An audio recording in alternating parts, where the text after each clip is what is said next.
이 난자가 배란이 돼서 난소에서 나오면 나팔관으로 이제 들어가게 되는데요. 이 난자가 정자를 만나는 시간이 정해져 있습니다. 어떤 환자들은 와서 물어봐요. 보통 난자는 얼마나 살아요? 정자는 얼마나 살아요? 그렇게 얘기를 하시는데요. 난자는 보통 과거의 책에는 한 24시간 정도 기능이 있다고 보고요.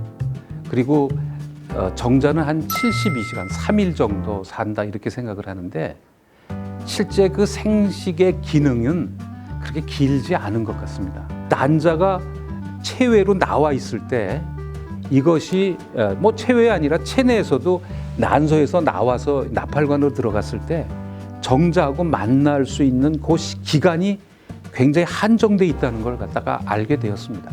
그래서 옛날부터 좀 체내에서 지연돼서 수정이 일어나는 경우에 잘 유산이 되더라 이런 얘기를 하신 분들이 많이 있습니다.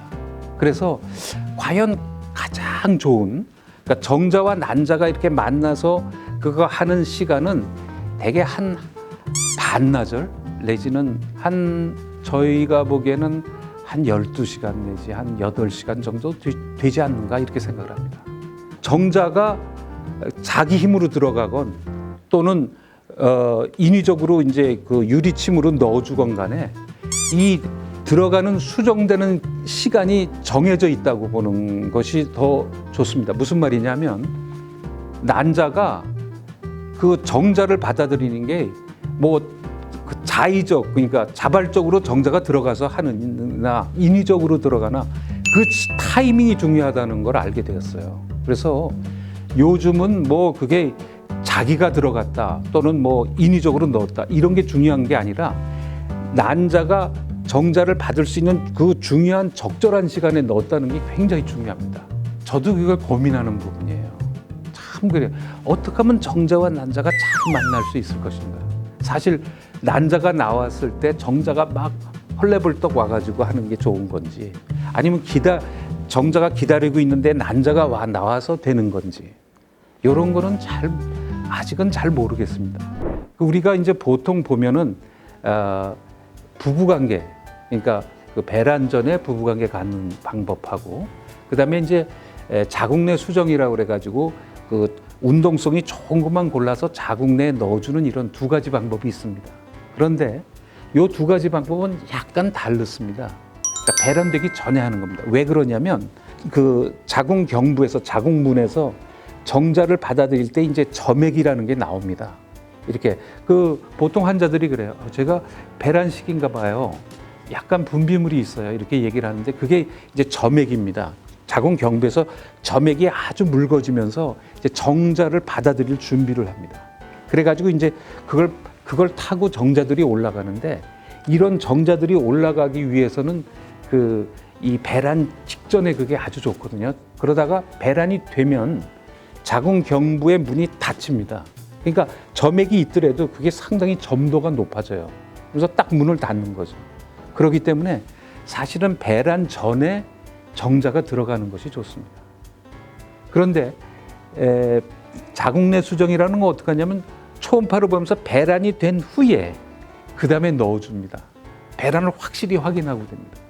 그래서 배란을 확인을 하고 만약에 배란이 안 됐으면 자궁 내 수정을 하고 그 다음날 다시 오게 해요. 이렇게 우리가 난임 의사들이 하는 게 배란 전에 부부관계를 시키고 그 다음에 자궁 내 수정이라고 하는 방법은 배란 이후에 하고 있습니다.